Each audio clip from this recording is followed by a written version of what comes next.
Welcome to my loft. This is where my climbing kit is and quite a lot of other junk as well.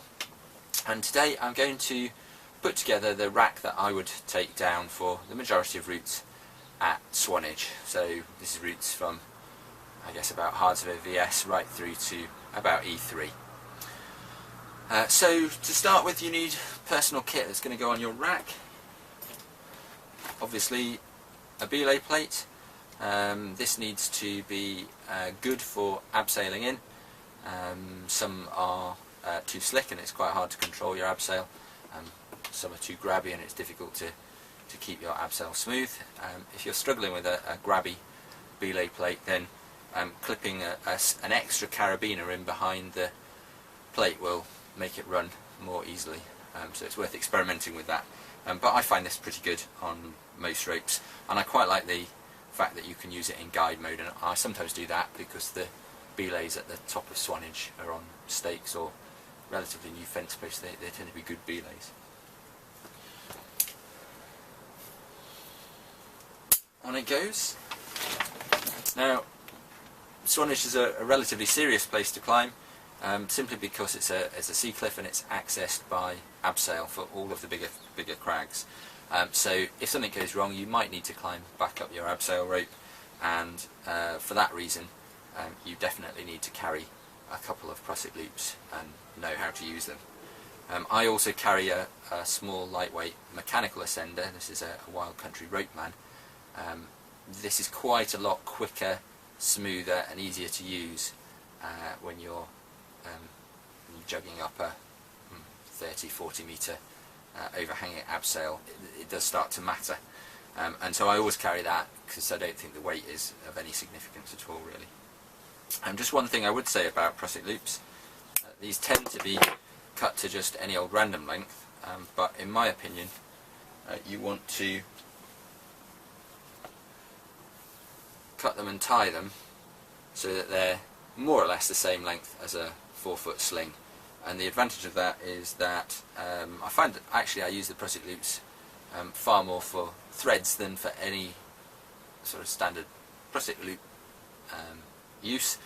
And when your second takes them out, if they're kind of 5.5 foot long instead of 4 foot, then it's really difficult to tidy those away, especially if you're hanging off with one hand. So if it's the same length as a 4-foot sling, then that's just perfect for going over your shoulder.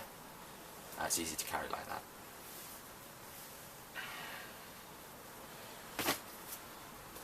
Okay, so let's tie this up.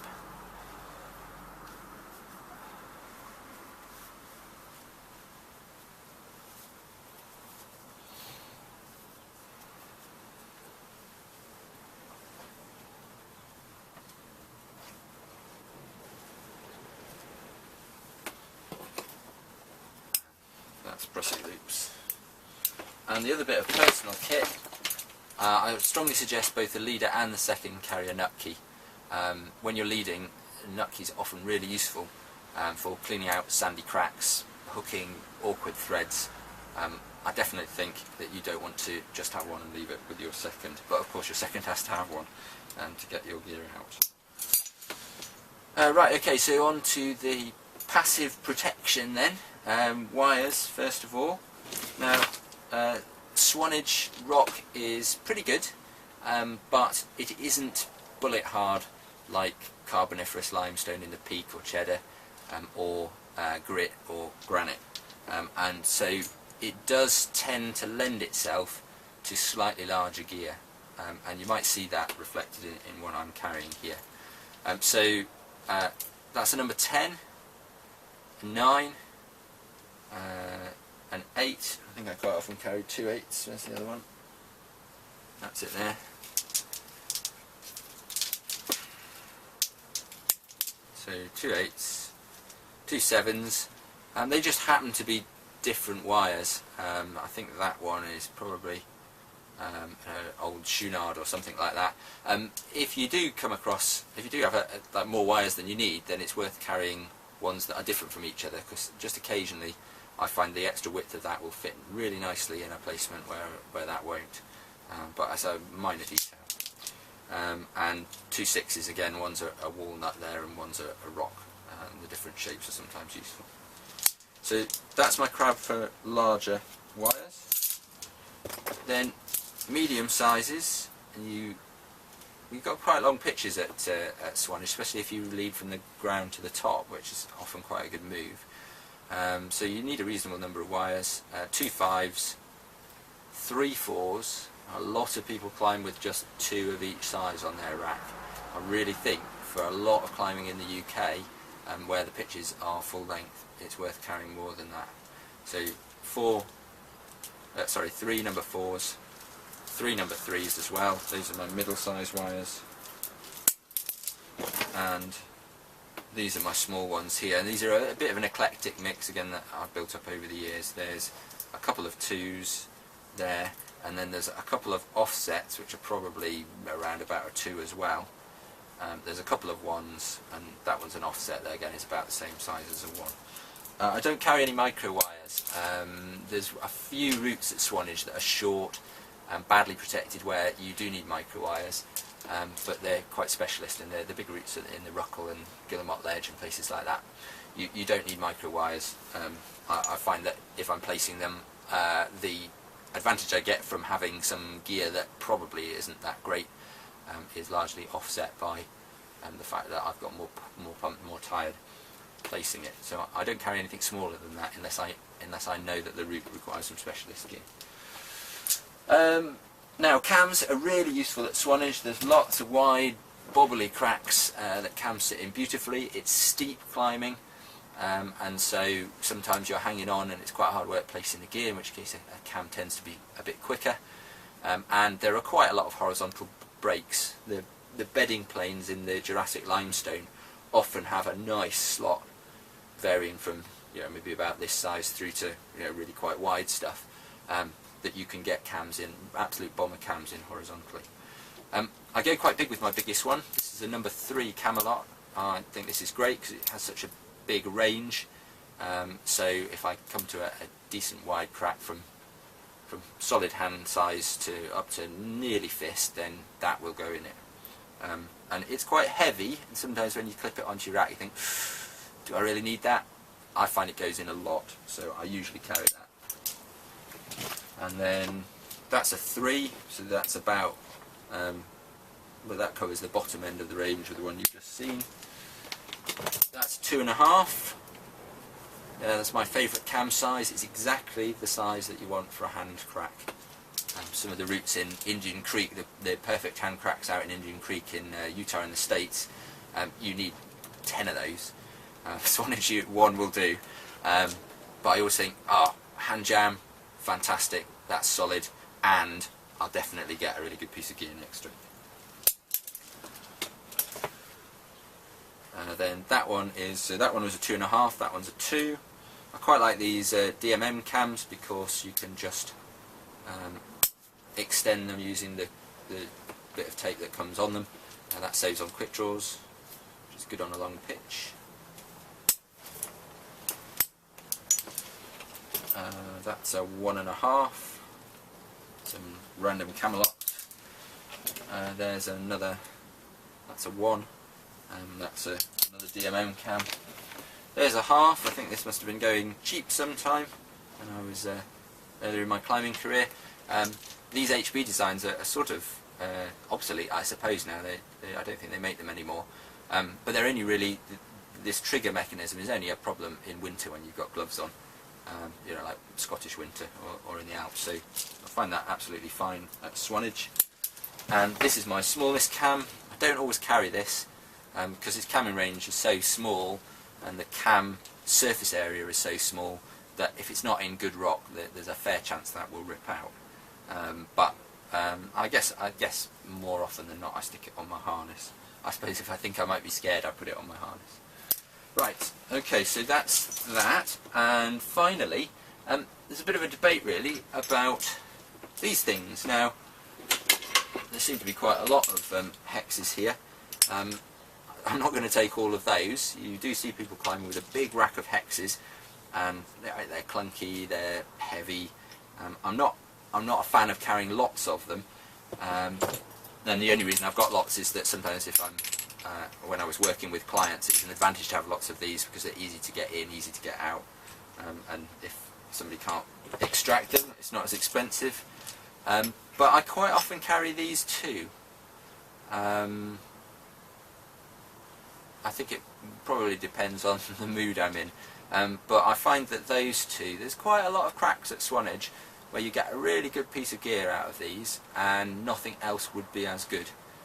Sometimes if the crack's a little bit sort of sandy and an awkward shape, then a cam just won't sit in it properly, and these will. If you're going to get hexes, don't get the old ones. There's an old one. I've seen some Scottish action. They're much heavier. The new rock centrics are much lighter, and I think they've been upgraded again. So anyway, so I carry those. Now there's lots of roofs. Quite a lot of the lines at Swanage go up and then traverse out underneath the roof, round the corner, back over the roof, up to the top. I actually mostly carry short quick draws. There's an argument for long ones, but I haven't got loads of them, and I get on fine with short ones. But you definitely need to carry a whole bunch of slings so that you can really extend your gear when you need to. So how does that work then? Well, first of all, just the ordinary quick draws. 1, 2, there's a slightly longer one, 3, 4, 5, 6, 7, 8, 9, 10. If I was buying from scratch, I think I would get maybe 4 or 5 short and 5 or 6 longer ones, ones that are about 15 centimetres or something. But these are the ones I've got. It doesn't seem worth changing. But then definitely you want to be doing this. So this is a 4-foot sling with a knot in it. Okay, 4-foot sling, 1 carabiner through the other one, and then clip into one side of the loop that you've made. Okay, and you can use that as an ordinary quick draw, or you can clip it into your gear. You can unclip the bottom crab and clip any strand, pull, and it extends. You don't need 2 hands to do that. And I'll tell you what, when you're jammed up under a roof, slightly shitting yourself, then you really don't want to have to kind of jam yourself in and get 2 hands on it.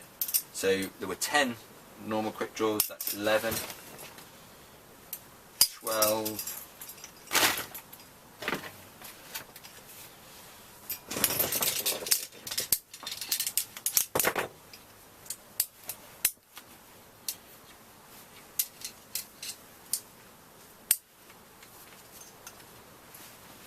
13, and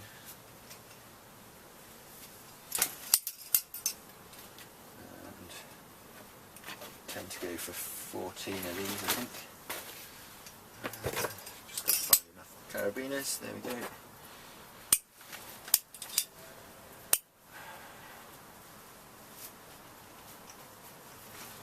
Right, so that's 14 quick draws, and I rarely find that that's way too many.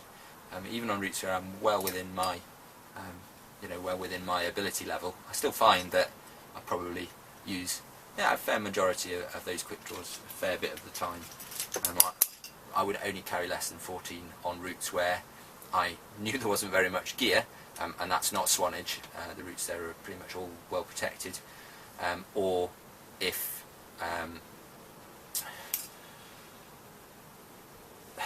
if I knew it was really easy and I was trying to go fast. So I suppose maybe if I was working with clients, then I might carry fewer than that. And certainly on a grit crag or something, you don't need 14. That would be daft. You can't get that many in. But that is enough to get to the top of Swanage in one pitch most of the time. Right. Okay. So that's that lot. It's starting to get heavy, and then I would just carry not so much those slings, a couple of these longer slings. There's one, and there's another one. And I tend to carry the long slings done up like that. That's a screw gate. It's a really light one that I found in the Alps, and I quite like that. But normally I don't carry screw gates at all, except for the carabiner that's on my belay plate. I have never seen a carabiner come open in a situation where if you'd had one you'd have put a screw gate on, so on belays and things. You're sat on them, aren't you? So there's no reason why they would ever come open that I can see. So that's one, and this one. So all I've done, you see that? Double it up, big twist, ends together, and there you go, there's one more crab. There it is. Okay, and I might chuck in a couple more slings if I knew I was going to need them for rigging up the ab, and I suppose I might use screw gates for that as well, mainly because I know I haven't got to carry them. Right, one rack.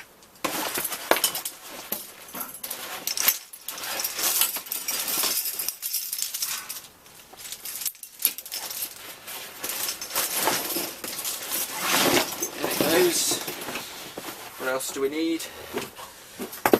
Rock shoes, reasonably technical but not ridiculously tight. It gets hot at Swanage, you stand on your feet a lot. A helmet. I pretty much always wear a helmet at Swanage these days, but I have slightly split opinions about that. I think if it's really hot, then having a helmet on makes your head hot and you end up with sweat running down your face, and I find that pretty off-putting really if the route's hard. Having said that, there definitely is the possibility for rockfall at Swanage, so if you've not got a helmet on, or even if you have, you need to always be thinking about, well, why or why not? What are the chances of something coming down? So you get to the bottom of the ab, you immediately unclip and walk well away from it, right out of firing range of anything that comes off the top when your mate comes down. If the problem really is if you're seconding and you end up setting up a belay, and then your leader carries on up. So if you split into two pitches, your leader carries on up. Occasionally, it's not possible to get out of the firing line. But anyway, your decision. I suppose I wear a helmet 80% of the time, but every now and again I leave it off on hot days. Anyway, it's going in now. Water. There's no shade at Swanage. Sometimes a little bit in the boulders at the bottom, but basically no shade. I need to go and fill these up, but yeah, that's quite a lot of water. I wouldn't take any less than that in the summer. In winter, obviously one of those bottles will be fine. First aid kit, there's not very much in that. The main things are a couple of hefty dressings. Hopefully they'll never need to be used. Head torch, you never know. I have had one experience climbing out of Swanage as the light faded on a route that I had no idea of the grade of. It involved some aiding. That was fairly intimidating. It would have been slightly less stressful if I'd known that complete darkness wasn't going to involve spending the night there. Sunglasses. You really need to look after your eyes, and there's the sun cream. Slap factor 50 on. It's pretty intense down there because of the sea at the bottom. And a pair of sunglasses will protect your eyes. A lot of people don't like climbing with sunglasses on. You need to get a pair that don't distort the shape of the rock in front of you. I used to climb in a pair, and when I stood at the bottom of Swanage I used to get really intimidated by the routes until I realised that if I took my glasses off, the crag looked about half the height. It felt like being in the Alps with the glasses on, because there was a slight curve to the lens that was distorting the height of the crag. So find a decent pair of sunglasses. You need some way of making sure they don't fall off your head, so they either need to fit tight or they need to have a little string on them. And then if you don't like climbing in sunglasses, I suggest you just try it and practice until you get better at it. Again, with the helmet, if it's really hot, if it's a really hard route, I would leave them off, because having your glasses steamed up just when you're run out on the crux isn't a good thing. But the rest of the time I always wear sunglasses to try and avoid going blind later in life. And that's everything really, apart from ropes. and my ropes are buried over there, so I'm not going to dig those out now. I really recommend, if you're going to climb at Swanage a lot, that you get a 50 metre, say maybe 10mm static abseil rope, so one of those white ones with the little black flecks in, because it's much better than your old sport climbing rope. If you're only climbing at Swanage occasionally, then your sport climbing rope will do, but if you ever have to prusik on it, then you will find that much more difficult because of the bounce in it, and it won't last as long either. It's quite sharp edges sometimes at the top. And your lead ropes, I use quite thick ones. Mine are something like something like 8.5, whereas you can get 8mm lead lines now, and if I've got some of those as well.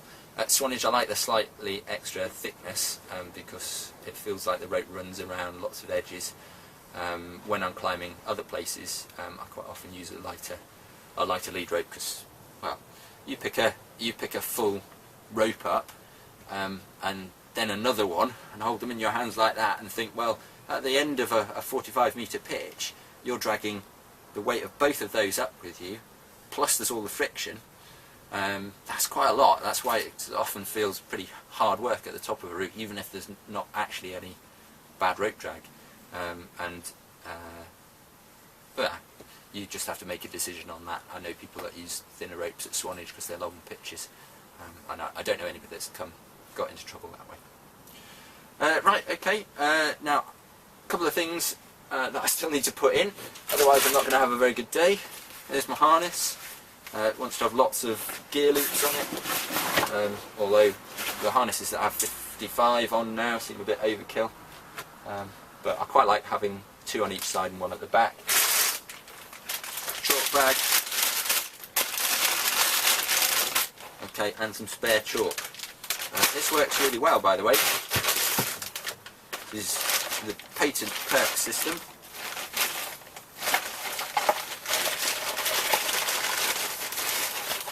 So that's a lemonade bottle or a Coke bottle or something.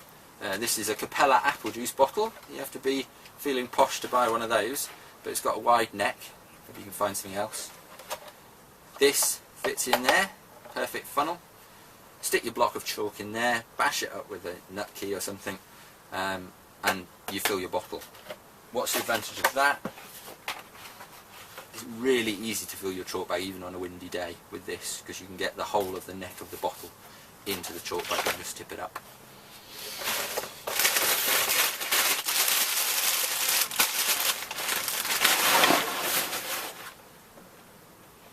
And I think that's everything.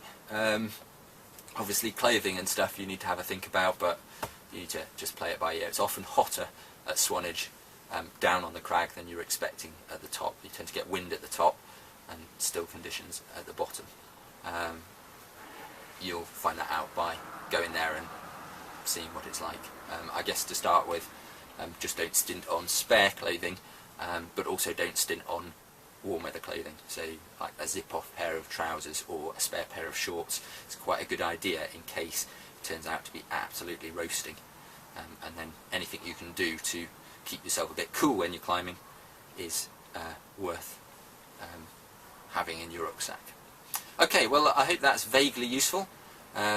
If you're looking at what I put on my rack and thinking, well, I think that's good, then great. And if you're looking at it and you're thinking, well, I wouldn't take that, I'd have taken that instead, then, you know, make your own decisions on that. Swanage is an adventure crag. The last thing you should be doing is following everybody else's ideas about exactly how to enjoy it. But if you were to put together a rack similar to the one I've just packed, then even on those big routes in the Boulder Ruckle, you're not going to go far wrong. Okay, thanks for your time, and I will catch you later. Bye.